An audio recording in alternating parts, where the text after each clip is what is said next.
मुरादाबाद जनसेवा दल द्वारा 29 मार्च 2026 को गांधी मैदान बुद्धि विहार में आयोजित होने जा रही वंचित अधिकार रैली को लेकर शुक्रवार को दिल्ली रोड स्थित क्लासिक बैंक्वेट हॉल में प्रेस वार्ता आयोजित की गई। प्रेस वार्ता में पार्टी पदाधिकारियों ने रैली की तैयारियों, उद्देश्य और संगठन की आगामी रणनीति पर विस्तार से जानकारी दी। राष्ट्रीय प्रवक्ता मंजेश ठाकुर ने कहा कि 29 मार्च की यह रैली पश्चिमी उत्तर प्रदेश की राजनीति में एक महत्वपूर्ण मोड़ साबित हो सकती है। उन्होंने बताया कि जन सेवा दल, युवा सत्ता पार्टी और पॉलिटिकल जस्टिस पार्टी के संयुक्त तत्वाधान में आयोजित इस कार्यक्रम को वंचित अधिकार की हुंकार नाम दिया गया है।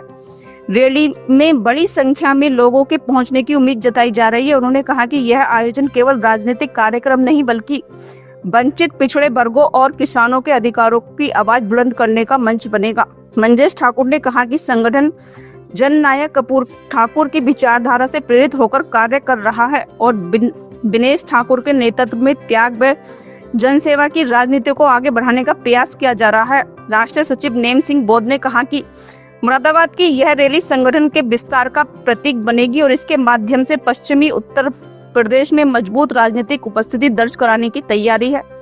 प्रदेश अध्यक्ष अरविंद ठाकुर ने बताया कि मुरादाबाद मंडल की 26 विधानसभा क्षेत्रों में पिछले एक महीने से लगातार बैठकों और जनसंपर्क अभियान के जरिए रैली की तैयारियां की जा रही हैं। उन्होंने लोगों से 29 मार्च को गांधी मैदान पहुंचकर रैली को सफल बनाने की अपील की।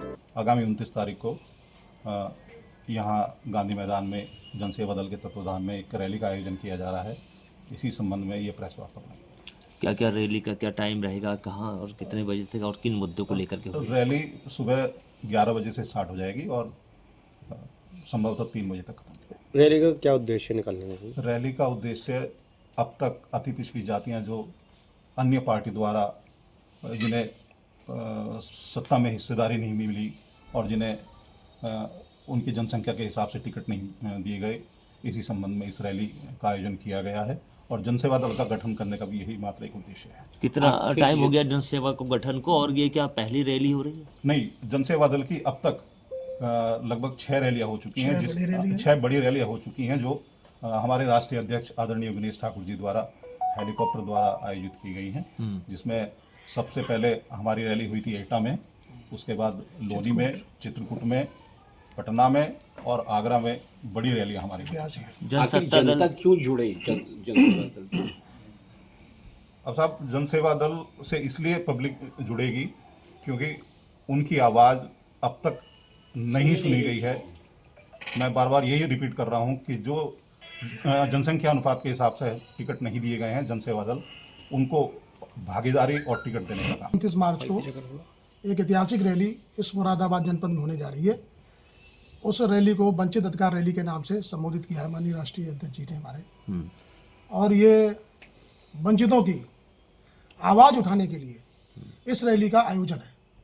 ये कोई पहली रैली नहीं है, बड़ी रैली हमारी 5 रैलियां हो चुकी हैं। 3 रैली हमारी माननीय दिनेश भैया द्वारा हेलीकॉप्टर से संचालित हुई हैं और चौथी रैली हमारी जनपद आगरा में करावली मैदान में बहुत बड़ी रैली हुई थी, उसमें कम से कम 15,000 लोग आए हुए थे। अब उस रिकॉर्ड को हमें इस मुरादाबाद में तोड़ना है। क्या उम्मीद है आगामी आपकी रैली को लेकर? मुरादाबाद में ऐतिहासिक रैली होने जा रही है।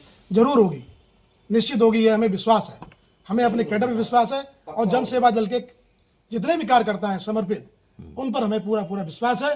वो हम वंचितों को लेकर हमारी रैली तक पहुंचेंगे। ठीक है। हर जगह आपकी जो रैली हुई है हेलीकॉप्टर के द्वारा, क्या मुरादाबाद में भी हेलीकॉप्टर? हाँ, कोशिश जारी है सर। अगर हमें परमिशन मिल गई प्रशासन के द्वारा तो हेलीकॉप्टर से आ सकते हैं, वरना अब हम सड़क के माध्यम से आएंगे।